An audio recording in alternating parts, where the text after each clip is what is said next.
He's back!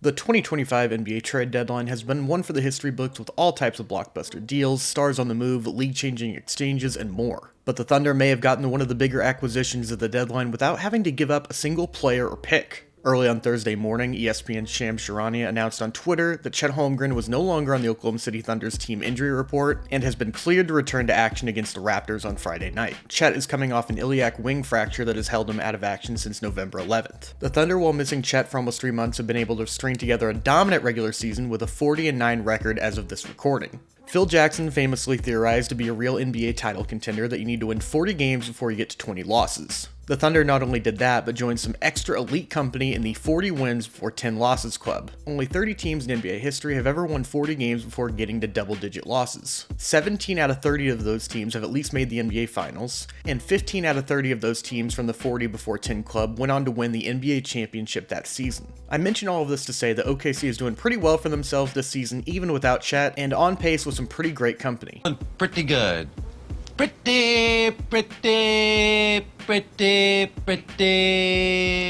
good. And now they're on track to add a 7'1" guy who averaged 16 points, 8 rebounds, 2.5 blocks, and 2 assists while shooting 50, 38, 77 this season prior to his injury, while also looking like one of the best defenders in the world for large stretches. Chet, when healthy, is at best the second best player on the Thunder team, and at worst the third best, but will for sure give OKC a major boost on both ends upon his return. OKC has been plagued by big man injuries all season. Chet, Isaiah Hartenstein, and Jay Will have already missed a combined 86 games. The Thunder this season, when they've had either Chet or Hartenstein starting, are 33-5. That would be a 71 win pace if you stretch that out to 82 games.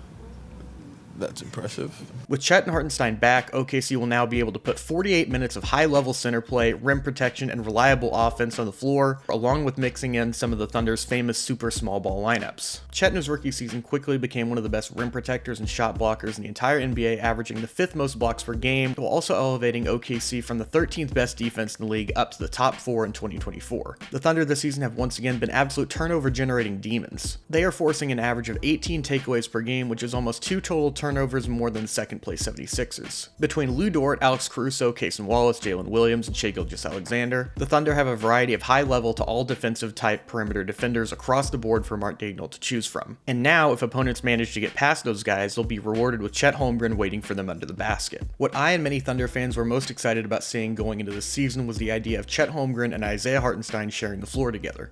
With Ihart on the court guarding the other team's bigs, that will allow Chet to roam around on defense, helping more on the weak side, junking up the paint, and blowing up opposing teams' offensive actions. In the past, other teams have gone out of their way to get Chet away from the rim, but in these Chet and Ihart double big lineups, that won't even be an option. This is a defensive strategy that's had a lot of success in recent NBA history.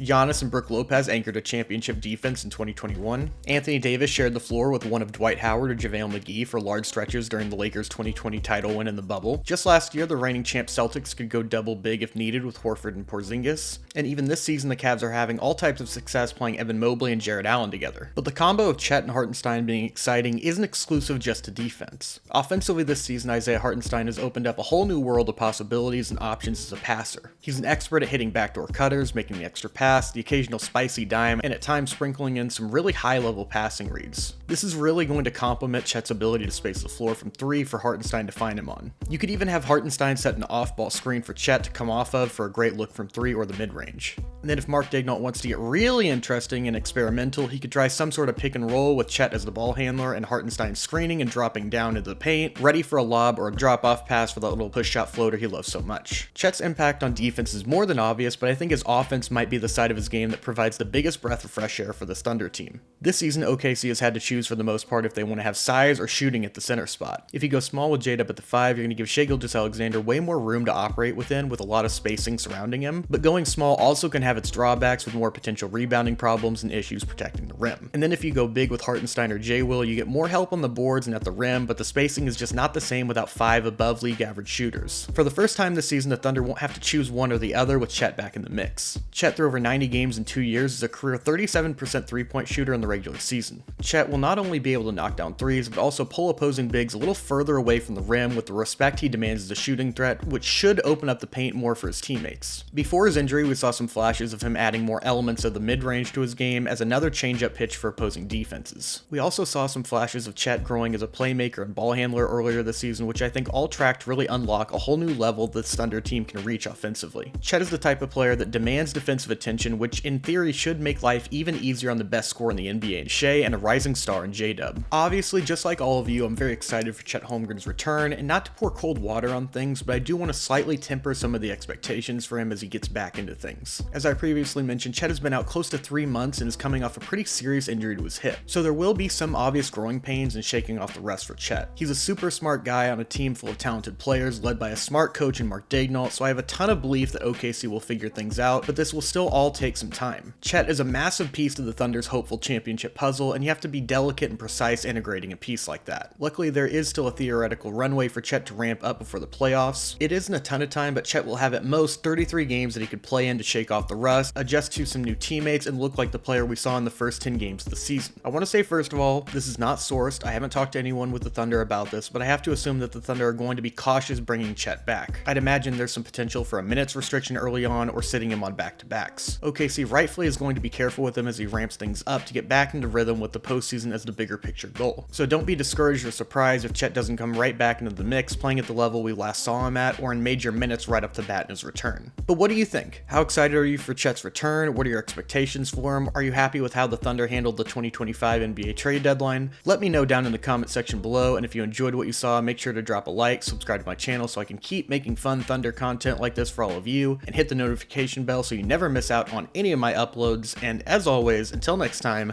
thanks for watching.